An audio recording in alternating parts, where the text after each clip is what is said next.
Shalom, Bapak Ibu Saudara yang dikasihi Tuhan Yesus, bersyukur sekali kita dapat kembali beribadah pada saat ini. Kita akan bersama-sama belajar kebenaran firman Tuhan yang akan terambil dari kitab Esra pasal yang ke-7, ayat 6 sampai dengan ayat yang ke-10. Nah, saya akan memberikan tema firman Tuhan pada saat ini, tetap setia meski keadaan sulit. Bapak Ibu Saudara yang dikasihi Tuhan, saya akan bacakan perikop ini bagi Bapak Ibu Saudara semua. Esra 7 ayat yang ke-6 sampai dengan yang ke-10. Esra ini berangkat pulang dari Babel. Ia adalah seorang ahli kitab, mahir dalam Taurat Musa yang diberikan Tuhan, Allah Israel, dan Raja memberi dia segala yang diingininya, oleh karena tangan Tuhan Allahnya melindungi dia. Juga berangkat pulang ke Yerusalem beberapa rombongan orang Israel dan imam, orang Lewi, penyanyi, penunggu pintu gerbang, dan budak di bait Allah pada tahun ke-7 zaman Raja Artasasta. Lalu tibalah ia di Yerusalem pada bulan ke-5, yakni pada tahun ke-7 zaman Raja itu. Tepat pada tanggal 1 bulan pertama, ia memulai perjalanannya pulang dari Babel, dan tepat pada tanggal 1 bulan ke-5, ia tiba di Yerusalem, oleh karena tangan murah Allahnya itu melindungi dia. Ayat yang ke-10, sebab Esra telah bertekad untuk meneliti Taurat Tuhan dan melakukannya, serta mengajar ketetapan dan peraturan di antara orang Israel. Nah, Bapak Ibu Saudara yang dikasihi Tuhan, seringkali kita mendengar orang berkelakar menyebut bahwa peraturan dibuat untuk dilanggar. Apakah ada yang setuju? Saya kira semuanya tidak setuju. Nah, peraturan yang benar pasti tujuannya untuk kebaikan bersama. Misalnya saja ketika kita berkendara motor harus mengenakan helm. Setiap pelanggar tentu akan dikenai sanksi. Namun demikian, masih banyak orang yang merasa dirugikan dengan peraturan itu, yaitu peraturan menggunakan helm, dengan alasan tidak praktis, hanya jarak dekat, dan sebagainya. Padahal kalau terjadi sesuatu, misalnya kecelakaan, yang rugi justru diri sendiri. Nah, bicara soal peraturan, minggu kemarin kita juga sudah belajar tentang mendengar dan melakukan firman Tuhan. Firman Tuhan bukan sekedar peraturan, tetapi juga penuntun bagi manusia demi kebaikan dan keselamatan manusia itu sendiri. Bangsa Israel juga merupakan bangsa pilihan Tuhan. Dan Tuhan memberikan kepada mereka peraturan-peraturan yang disebut dengan Taurat. Taurat itu juga berfungsi untuk mengatur kehidupan bangsa Israel dalam hubungannya dengan Tuhan dan sesamanya. Ketika bangsa Israel melanggar Taurat itu, tentu akan ada konsekuensinya yang harus mereka terima, yang harus mereka tanggung. Bapak Ibu Saudara yang dikasihi Tuhan, bangsa Israel juga terkenal sebagai bangsa yang tegar tengkuk. Misalnya tercatat di dalam Keluaran 32 ayat yang ke-9. Mereka susah diatur dan mereka menginginkan kenyamanan diri sendiri. Berulang kali mereka jatuh dalam pelanggaran dan dosa, tetapi mereka tidak segera bertobat. Nah, pada masa hidup Esra, Tuhan juga sedang menghukum bangsa ini dan membuang mereka ke Babel. Namun demikian, Tuhan adalah Allah yang penuh kasih dan adil. Tuhan memilih sebagian mereka untuk tetap dapat merasakan, menikmati anugerah dan kemurahan Tuhan, dan mereka kembali ke tanah Yehuda. Bapak Ibu Saudara yang dikasihi Tuhan, mari kita selidiki diri kita. Apakah kita juga merasa sebagai warga atau umat yang susah diatur? Jangan-jangan keturunan bangsa Israel. Ya. Sekalipun keturunan bangsa Israel, semoga tetap menjadi umat yang taat kepada Tuhan. Nah, Bapak Ibu Saudara yang dikasihi Tuhan, kali ini kita akan bersama-sama belajar dari kehidupan Esra, yang meskipun dalam keadaan yang sulit baginya, tetapi tetap setia kepada Tuhan dan menerima kemurahan Tuhan. Kita mulai dari kitab Esra terlebih dahulu. Nah, kitab Esra ini tidak menyebutkan siapa nama penulisnya. Namun menurut tradisi, menyatakan bahwa Esra sendirilah yang menulis kitab Esra ini. Kitab ini dituliskan dalam kurun waktu antara tahun 460 sampai dengan 440 sebelum Masehi, di mana pada masa ini bangsa Israel mulai kembali dari tanah pembuangan. Nah, kitab ini mencatat peristiwa yang terjadi di Israel setelah kembalinya mereka dari tawanan kerajaan Babel, dan sekitar 1 abad sesudahnya yang dimulai dari tahun 538 sebelum Masehi. Penekanan Ezra adalah mengenai pembangunan kembali bait suci, pemulihan kehidupan rohani bangsa Israel, dan permulaan reformasi atau perbaikan sosial dan agama. Bapak Ibu Saudara yang dikasihi Tuhan, kalau kita perhatikan bahwa di dalam Alkitab kita terdapat tema yang berulang. Dalam keseluruhan kisah di Alkitab, Tuhan Allah nyata sebagai pribadi yang setia memelihara umat-Nya. Misalnya ketika hukuman atau malapetaka dijatuhkan kepada sekelompok umat atau bangsa, Tuhan memisahkan sebagian kecil dari mereka untuk dirinya, untuk menjadi bagian dari rencana anugerah Allah. Contohnya di dalam kisah-kisah Perjanjian Lama, banyak sekali menceritakan tentang berkaitan dengan tema ini. Misalnya keluarga Nuh. Keluarga Nuh dipilih, disisakan untuk hidup ketika Tuhan memutuskan untuk menghukum manusia dengan hujan deras dan air bah. Kemudian ada Lot. Keluarga Lot dihindarkan dari hukuman hujan api dan belerang terhadap Sodom dan Gomora. Meskipun pada akhirnya istri Lot menjadi tiang garam karena tidak taat. Bangsa Israel yang keluar dari Mesir. Padang gurun menjadi hukuman bagi mereka yang tidak taat. Hanya Yosua dan Kaleb yang bersama keturunan yang lahir dalam perjalanan itu yang diizinkan tetap masuk ke tanah perjanjian. Kemudian ada Elia dan 7.000 orang yang tidak menyembah Baal. Orang Israel berdosa karena menyembah Baal sehingga menerima hukuman pedang. Tetapi Tuhan memisahkan Elia dan 7 orang lainnya karena mereka tidak menyembah Baal dan mereka tidak turut dihukum. Kemudian ada Ezra dan Nehemia. Pada saat pembuangan ke Babel itu merupakan sebuah hukuman Tuhan bagi bangsa Israel. Tetapi Tuhan juga membawa sebagian dari mereka untuk kembali ke tanah Yehuda, ke tanah air mereka.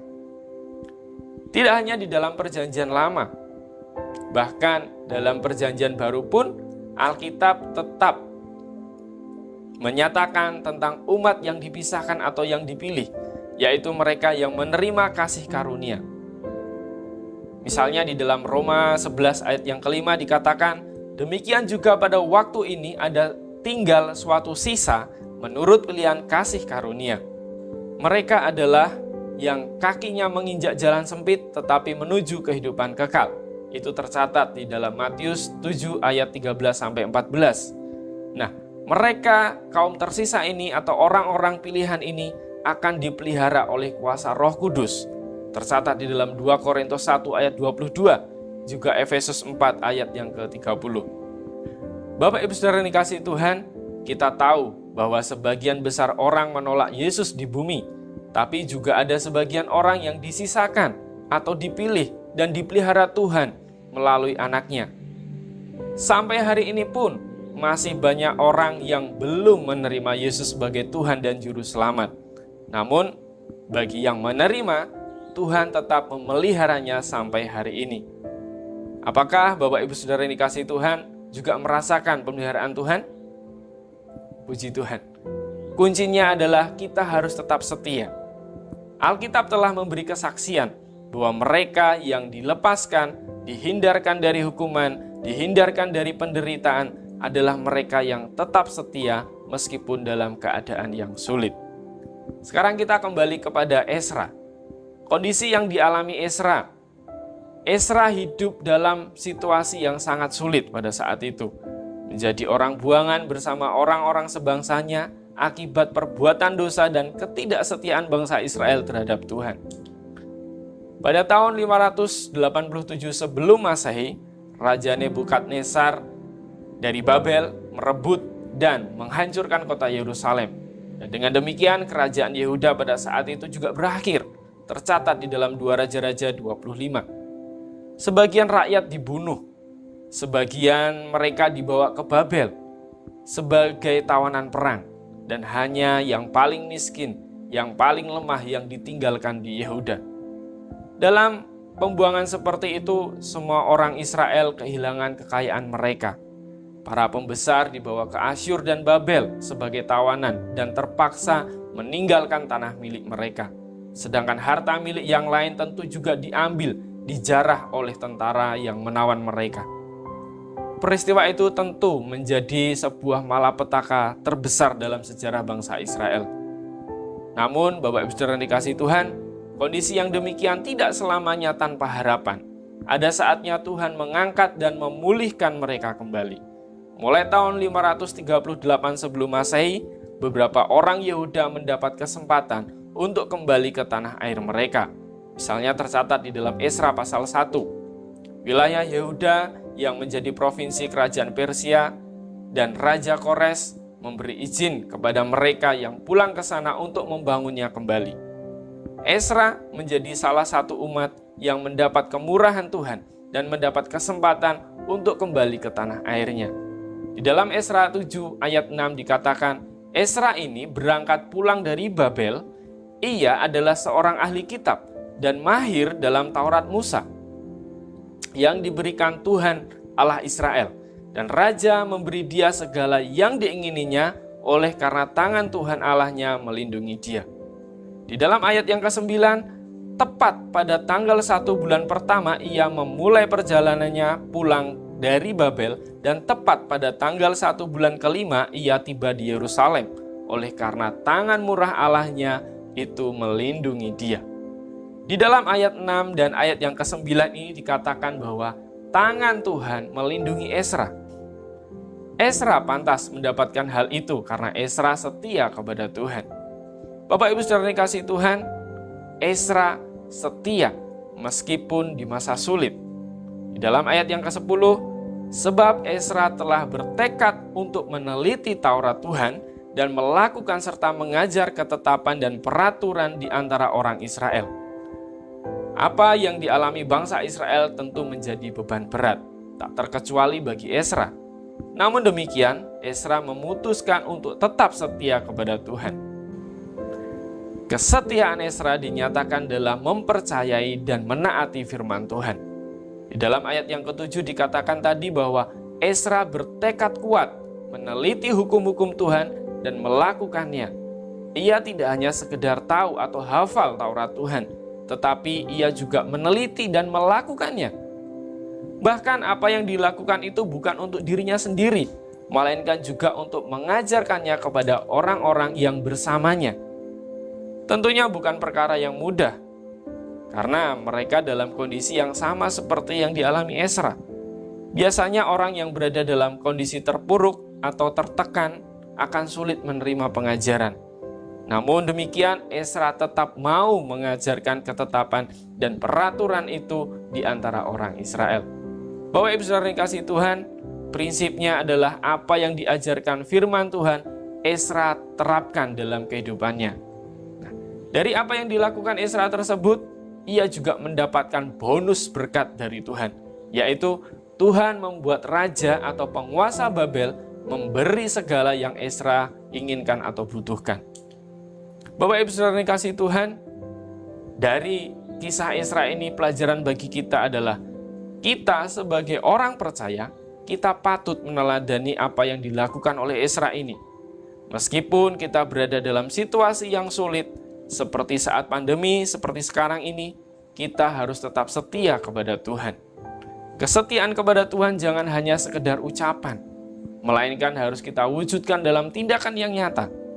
Esra meneladankan bahwa hidup dalam kondisi yang berat, ia tetap setia kepada Tuhan dengan tetap memperhatikan bahkan meneliti firman Tuhan.